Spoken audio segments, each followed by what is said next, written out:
Okay, good afternoon and good evening, everybody. Seeing as it is 5 o'clock, I can go ahead and call the meeting to order. First item on the agenda is the Pledge of Allegiance, so if everyone would please rise and refer to the flag just behind the dais and join me in reciting the Pledge of Allegiance.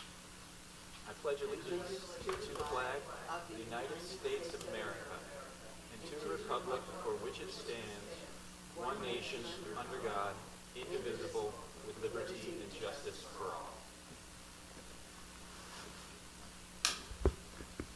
Thank you all very much. The first item after, of course, our pledge is the approval of the agenda itself.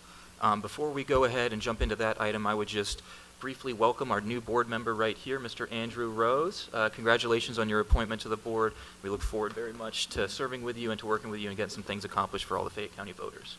So, yeah, please welcome the applause.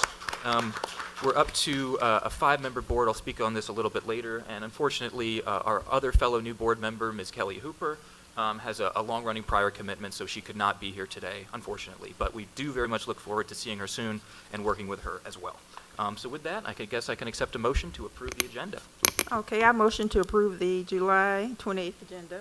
Motion has been made. Is there a second? I'll second the motion. Motion and a second have been made. Seeing any further discussion? Nope. I'll call the vote. All in favor signify by saying aye. Aye. Motion carries unanimously. Okay, that brings us to our public comments. And if we have any public comments, please go ahead and approach the podium. State your name, your Fayette County residency, and begin your comments. Speakers will be given, of course, a 5-minute maximum time limit to speak before the board about various topics, issues, and concerns. Speakers must direct comments to the board, and responses are reserved at the direction of the board. So please I'm go ahead. Elaine Kilgore, and I wanted to thank everybody who had anything to do with the 5-person election board. I've been campaigning for it for a long time, so welcome, and we're just glad to have you all serve the public in our elections. And it's so nice that you can meet 2 without having a quorum instead. So I'm really happy for all of you. And everybody give them a clap. Good job, guys. Thank you very much. Any additional comments? Please approach the podium. Seeing no additional comments, I will go ahead and close the public comment period. And this brings us to our old business. Of course, our old business is simple today. It's just 2 items of approving our minutes from our review of precinct results, as well as the certification in the immediate aftermath of our general primary election runoff. So with that, if everybody has seen these minutes, I know we've updated a few things the past couple days. I'd be happy to accept a motion. Okay, I motion to approve the June 23rd, 2026 regular meeting minutes. Motion has been made. Is there a second? Second. Motion and second been made. Any further discussion? Seeing none, I'll call the vote. All in favor of approving these June 23rd, 2026 regular meeting minutes signify by saying aye. Aye. Aye. Motion carries unanimously. And of course, the next item is the approval of the June 22nd, 2026 special called meeting minutes. And again, same deal. I would be happy to accept a motion. Okay, I motion to approve the June 22nd, 2026 special called meeting minutes. I'll second the motion. Motion and a second have been made. Any further discussion? Seeing none, I'll call the vote. All in favor of the approving of the June 22nd, 2026 special called meeting minutes signify by saying aye. Aye. Aye. Motion carries unanimously.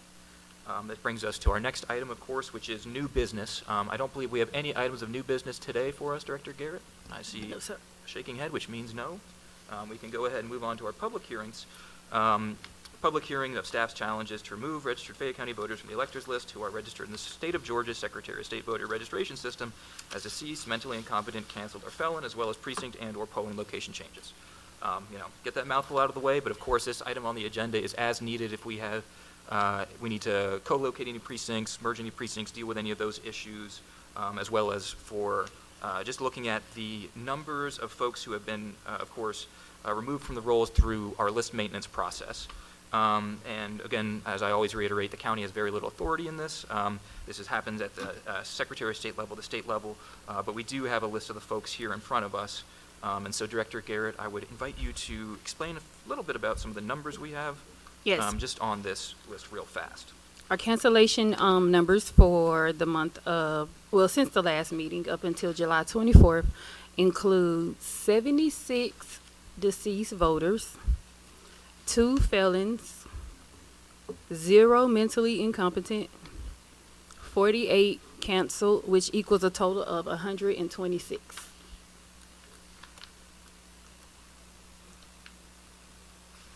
And that concludes the public hearing cancellation report. Okay, thank you, Director Garrett. Just again, 76 deceased, 2 felon, 0 mentally incompetent, and 48 canceled.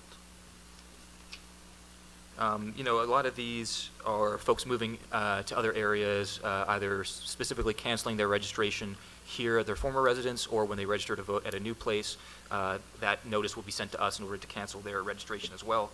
So again, this is part of the list maintenance process. It's just a normal process that the Secretary of State goes through in order to keep the cleanest, most accurate, up-to-date roll as possible. So with that, since we don't need any action from the board on our public hearings, I guess we could go ahead and move on to our director's report. So I'll hand the floor over to Director Garrett to elucidate us on a little of the happenings. Greetings, Board. As of July 28th, 2026, there are 99,656 registered voters in Fayette County. We're increasing again. I will try my best to make this short. Though we have been quiet, we have been very busy. So some of the things that the office has been working on specifically, let me back it up.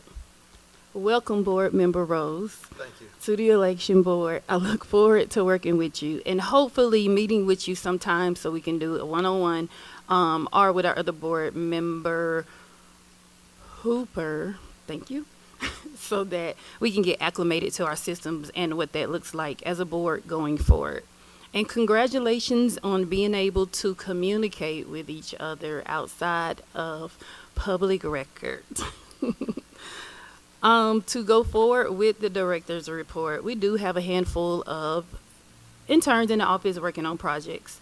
Some of the things that are going on within the office are, of course, our poll worker operations, as well as a continuous voter registration review. We are conducting an internal audit review kind of while we can before we start our next election process, just looking at streets and voters, et cetera, just make sure everyone is properly placed.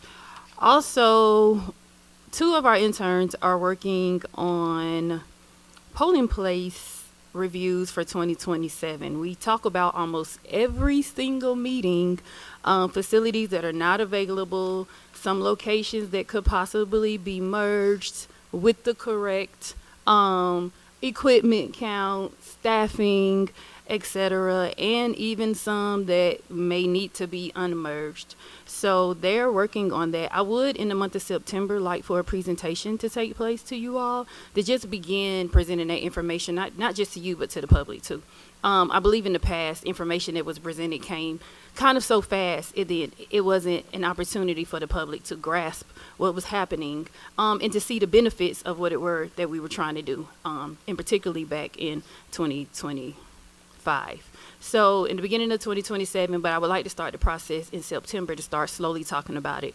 But I want to note that none of these changes are for the November 2026 election. Our 90-day mark for changes will be on August 5th. Yes, next Wednesday. So we're not legally allowed to change a polling location unless there is an emergency. But while I'm speaking on that, in your director's report, I have a Morning Creek polling location portion. So, as you know, Morning Creek is currently co-located with Black Rock, as well as What, say that again? Morning Creek Oh, yeah, sorry. is Yes. located with Black Rock. Please don't confuse me because I'm still trying to keep up. And 28 and 23, whatever they are currently located as well, which they are fine. That worked out. But for Morning Creek and Black Rock, we did see that there was an influx of voters on one side.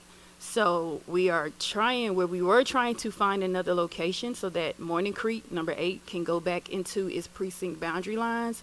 However, the church that we reached out to was not able to make a decision until August 10th. So we're still going to look forward to making that change. We just won't be able to do it before this election. And what that'll do is put Morning Creek, because they do have high election day turnout, that will put them back into their own precinct so that the two precincts are not bumping head, because we had Morning Creek extremely active while Black Rock wasn't as active, and it kind of confused the voters in the May election. June, it was fine. But in preparation for a larger election like November, we want to go ahead and get ahead of that. So what we'll probably do is increase our machine count and our staffing count for that side of the election in November to make sure that they can accommodate the amount of voters that'll come out at that location. Moving on and then circling it back to questions. We're trying to start a deputy registrar initiative in the office. This will be a program where we will actually have people who are trained to go out into the community and provide voter education, recruit poll workers, participate in voter registration drives, festivals, etc. I know it's something that I've always wanted since I've been here, but I wanted to make sure that we had staffing acclimated and the ability to be able to take on such a program and it be successful.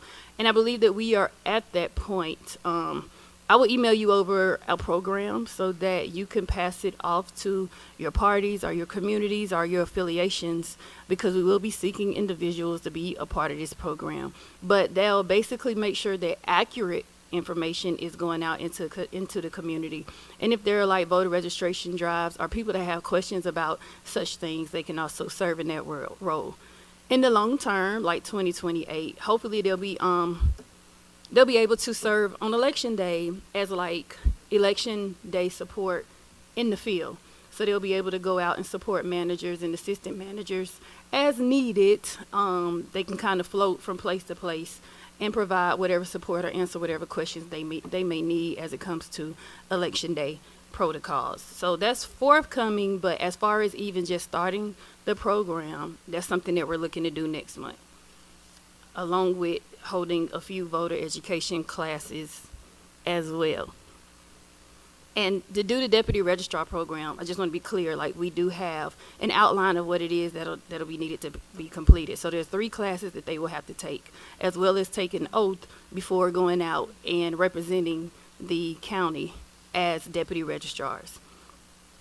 We have an intern currently working on poll worker recruitment. So one of the things she did was go through our old database and look at those people that have not worked in the last year and give them a phone call to see if they're interested in coming back and finding out why they didn't work, and just trying to get a gauge on if they can come and serve in the November election. At the same time, that person is also in the outreach community section, working on building partnerships with a few locations in the community. So the goal is to try to partner or at least contact 25 locations. So far, she has contacted 11, and tomorrow she'll be calling them. Right now, we just sent out an email from our actual poll worker elections email to kind of see if they want to partner with placing a flyer up. Like Clay State University has a location out here, I believe in Peachtree City. So seeing if any of their students are interested. Liberty Tech is in around the Brooks area. Please don't quote me. But just seeing if they have anyone that's interested, as well as both Rotaries. Peachtree City has one and Fayetteville has one. So she's reaching out to see if we can partner with any of them, and if they have any ideas, if they can put a flyer up, maybe send an email out to their students or something of this sort to kind of see if anyone is interested. We're also reaching out to the senior citizens department too. Beverly. Outside of that, that concludes. The first day to receive an absentee ballot application is August 17th, so we are prepared for that. Even more so receiving an influx similar to 2026, but we are currently prepared for that. And we're also finishing up our move over into the other side of the building and what that looks like. So the goal for me is to be done with that by the end of September so that we can go ahead and close that project out. Any questions for me? Yes. I think I heard that you said you're contacting poll workers that were on a list from a year ago They haven't worked in the last year. that haven't worked in the Yes. last year. Can't say if it's really true, but we've had for the last 2 years Mm-hmm. that we used to have a lot of poll workers Mm-hmm. who were not contacted when you went to the new system. Okay. And therefore, they didn't receive any of the emails. Mm-hmm. And they weren't aware of the process. Some Mhm. of them thought because they'd always been a poll worker, that they would still be included, and they weren't. So is there any way to go back to people beyond a year that haven't worked in the past year? I mean, do we have those kind of records? Right, and that's going to be the question. And if we do, what they look like. So if they're not in input into a database, then that means that there may be a physical poll worker form somewhere in the office. Because before me, they didn't have poll worker.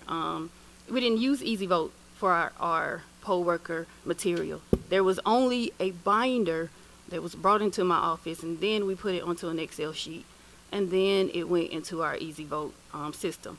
So I can't confirm if we can, but if we can't and you know of someone, as always, have them contact the office. Or if it's someone in particular that you're speaking of, let me know. I don't, like, we're open. I would like to look into it, but at this point, I need some names so Okay. that I can I could look probably do into that. what it is. Should I wait? Is there a way to check with payroll to find out if there's a list of people that were paid to poll work? There is a way, but I can't guarantee that their information is up to date. That's literally how I pulled it when I first got here. So even before converting it over to Excel sheet, I did ask HR to send me a list with whatever information they had, and then that information was sent over to our coordinator, who then updated the database. I think we had, you came like May the 6th, something like that, May right? 6th, 2024. 2024, 2 Mhm. years. Welcome, glad you're here. I want to say we had an election, because we had training going on. I came the second week of advanced voting of the general primary. I'm sorry? I came the second week of advanced voting of the general primary, Okay. so in the middle of an election. So we had poll worker training going on, which Mhm. means somebody had an email list fairly recent to when you came. Mm-hmm. So I would think we should be able to access that, wouldn't you think? I would think that, but that hasn't been the case. So if you have some names, I would love to investigate, research those individuals in particular. Okay, thank you. Director Garrett, I have one more question for you. Does HR help promote poll worker Do they? applications? HR here. What's the question? Do they help promote poll worker recruitment? No, Is there a reason why they don't? because they don't come through our system. But it's not something that I can't say I can't look into. But I mean, I think what that- is it that you would like to see Well, I them mean, I do? just think them posting information about would you like to be a poll worker? I mean, they get a lot of traffic probably for people that are applying for jobs. And I realize that people might be applying for full-time jobs, but that's another place for people if they want a part-time job or, just want some extra money.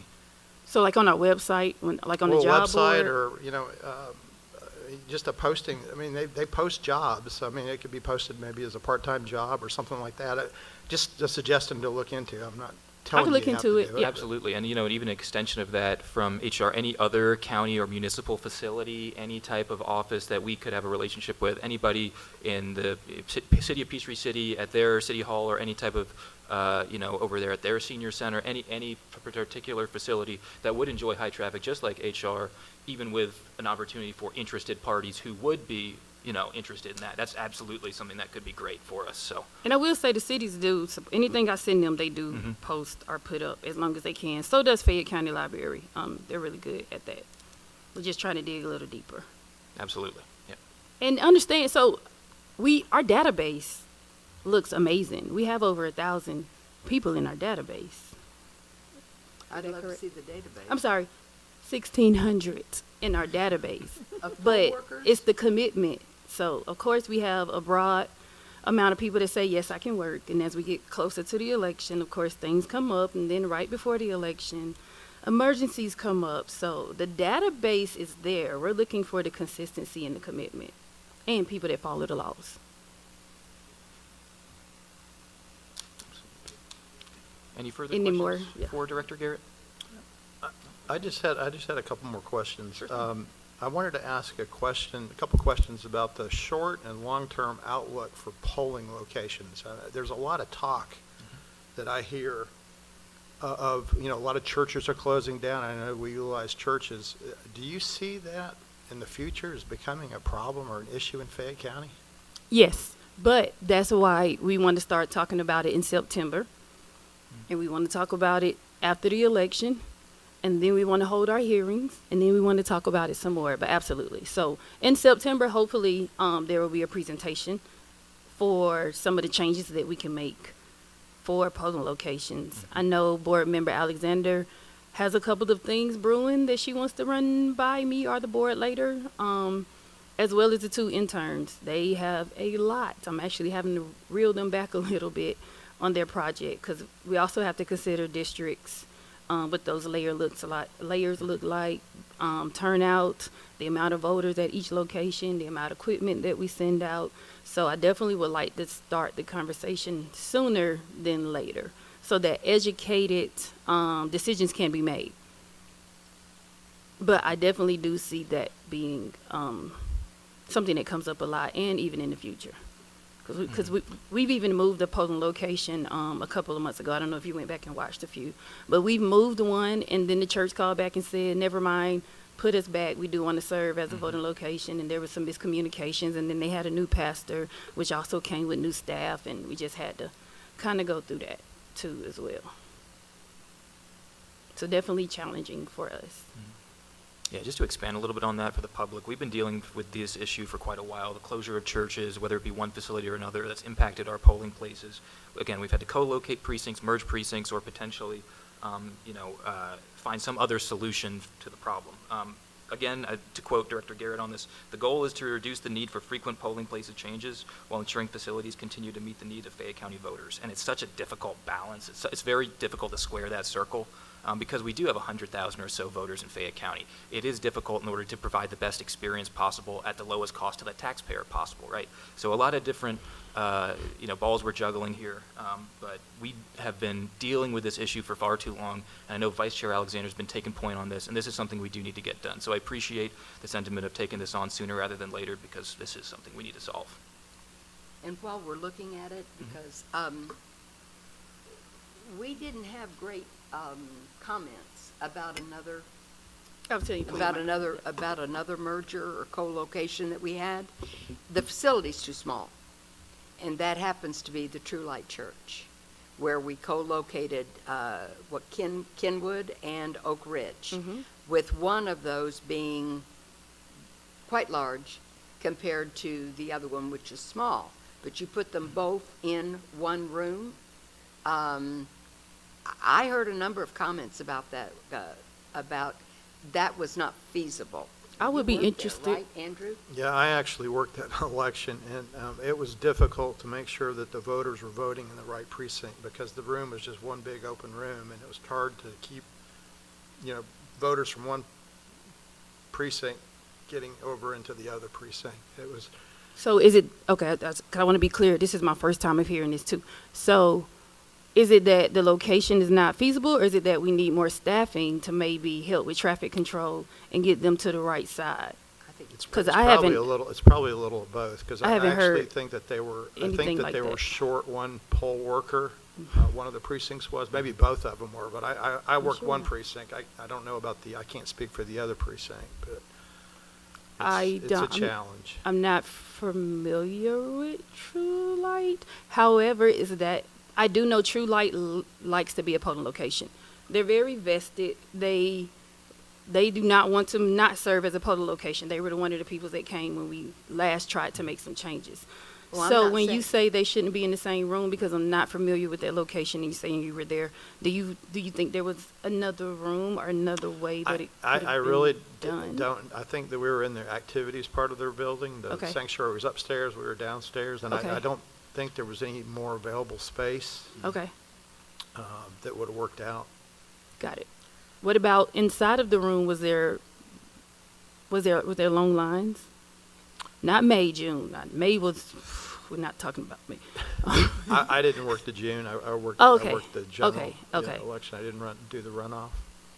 Well, that's something I will look into. I'm just interested to know if it's spacing or if it's staffing or if it's equipment or whatever it is that can, because I didn't hear anything about that. But again, May was a different. I will say that one voter voted in one of the precincts, and they somehow or another got over into the other precinct, to the scanner in the other precinct, and were trying to put their ballot into the scanner, and somebody finally caught that. Also, maybe better separation. Okay. Yeah. Well, and they would see BMDs open, on the smaller precinct, they would see BMDs not being used, and then there was a long line for the Oak Ridge part, and BMDs weren't available, so you have grumbling going on about that because they couldn't understand why they couldn't go on the other side of the chairs and use those BMDs because they were open. And part of that is just the location itself because it's all one open space, right? It's hard to, I think they use the chairs to try to line them up for people to sit or whatever, to separate it, but it's just hard. It would probably work great if the larger one was there. It's a great location, I'm not questioning that, it was just having both of them there seemed to be a big issue. Even with the runoff, not as bad. But it's just because it's hard to, if you don't have a petition, to separate those two precincts. Yeah, Okay. it's a logistical challenge we need to take a look at, take a crack at. Yeah. Absolutely. Okay, any other questions for Director Garrett here? Okay, seeing none, move on from the director's report to our attorney report. And let's see, Patrick, you got anything for us?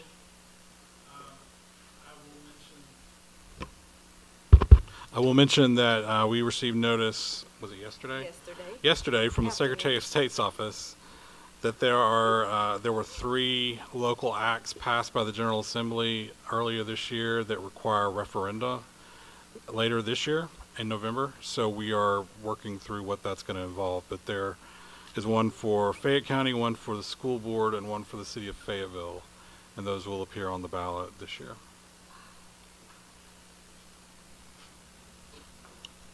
But that's all I have. Okay, thank you. What's a referendum? What's a referendum? What are you saying? It's asking about a homestead exemption in each location. So asking for a yes or no. Yeah, almost like a statewide ballot measure that we have, but here on a local level kind of thing. Question. Yeah, was there any questions on that specifically? I'm sure that we can get copies of all of those within. I have them. Perfect. Okay. Yep, anything for Patrick? Okay. Seeing none, I guess we can go ahead and move on to our board member reports. Member Rose, I would be proud to invite you to give your first board member's report. Again, welcome to the board, and please begin your report. Chairman Livesey, I don't have any report for this meeting. I just got sworn in late last week. I would like to say that I appreciate the opportunity to participate on this board and to help make elections in Fayette County run smoothly, and while at the same time meeting the compliancy that the state sets forth for our county and for our state. And I look forward to working with all the other board members. Thank you. Thank you, Member Rose. Okay, now I'll go ahead to Member Beverly Daniel, please. If you have any report, please go ahead. No report, but just a couple of statements I'd like to make. First of all, I want to welcome Board Member Rose to the board, and I look forward to this 5-member board, and I look forward to working with you, and I know we can all make a difference in Fayette County. And I also would like to thank the director.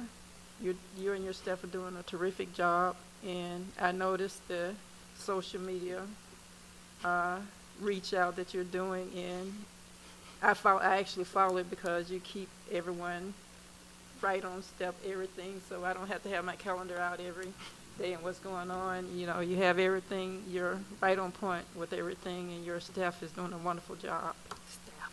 So just keep up the good work, and if you need anything from me, just let me know, just reach out, and that's it. I'm going to hold you to that. Okay, Vice Chair Alexander, if you have a report, please go ahead. Sure.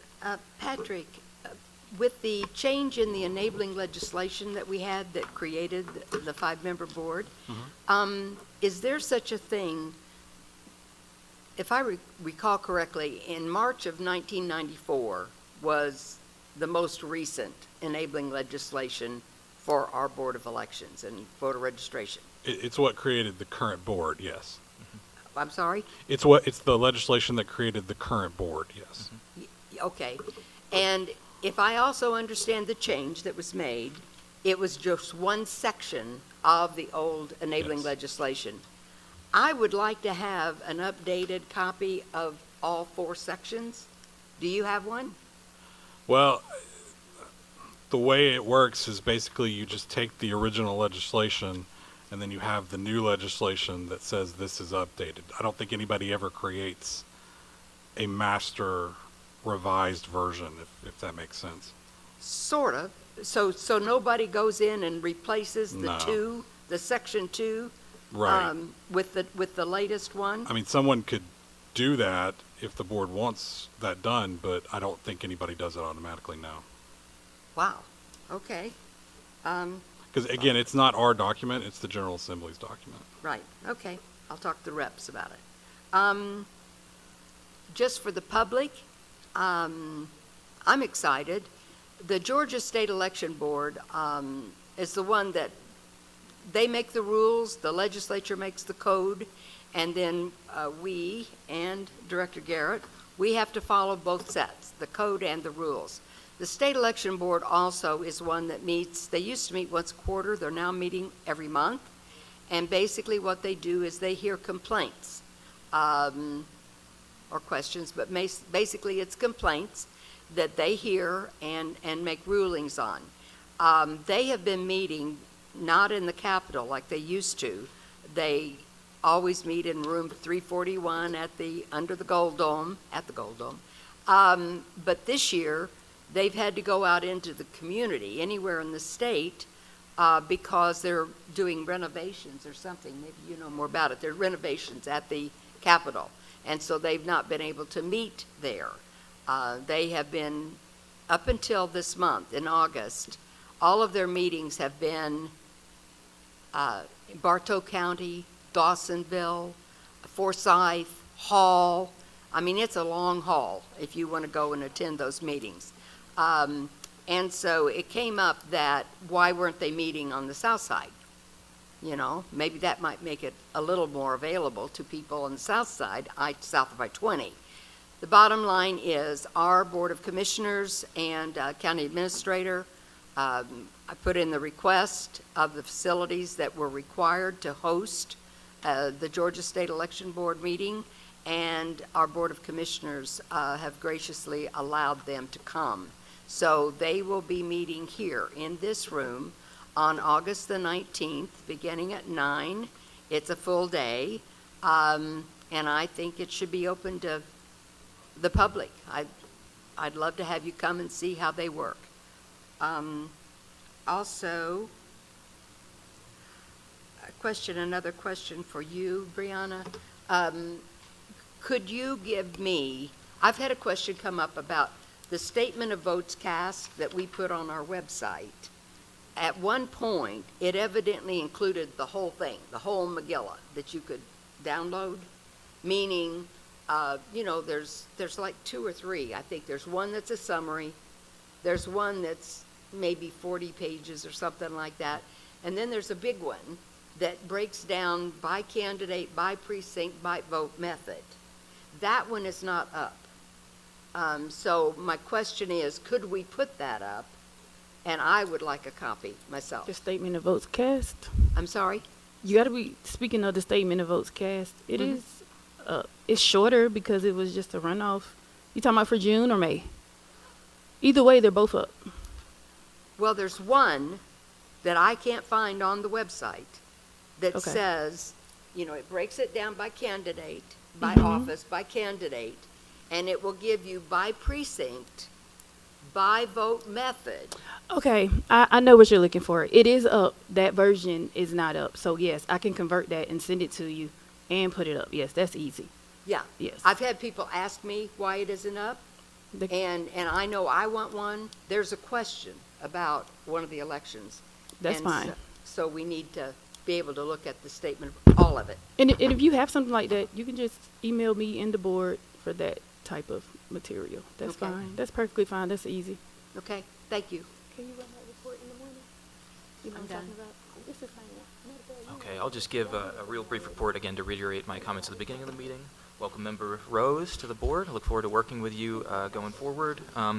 We are in the middle of the dog days of summer, but as Director Garrett said, the staff has been hard at work in order to get us ready not only for our overall precinct review to square that away, reduce confusion, and reinforce stability for all our voters across the county, but additionally, dealing with the new legislative changes, of course, that have come down the pipe from the General Assembly, as well as just getting ready for a small little election called the general election in November of 2026, when we will elect a full slate of constitutional officers, United States Senator, as well as plenty of local races as well. So we definitely have our hands full here at the elections office, and to echo Member Daniels' comments, the kudos completely deserves to go to the staff and Director Garrett, but our staff is really the most committed, most intelligent, most accomplished, and most educated workforce, I would say, if not in Fayette County government, then maybe even the state of Georgia. We're very lucky to have them, and they really do knock it out of the park as best that they can. Nobody's ever going to have a batting average of 1,000, but I think we get pretty darn close, and that's something I'm very, very, very proud of. And again, just the biggest thank you in the world to all the staff, all our interns that make the elections function for all of us. So with that, I don't have anything else. Seeing that I don't believe we have any items that are required for executive session, I would accept a motion to adjourn. I'll make a motion to adjourn. Okay, a motion to adjourn has been made. No second is required, but one is always welcome. Second. And seeing any further discussion, seeing none, can call the vote. All in favor?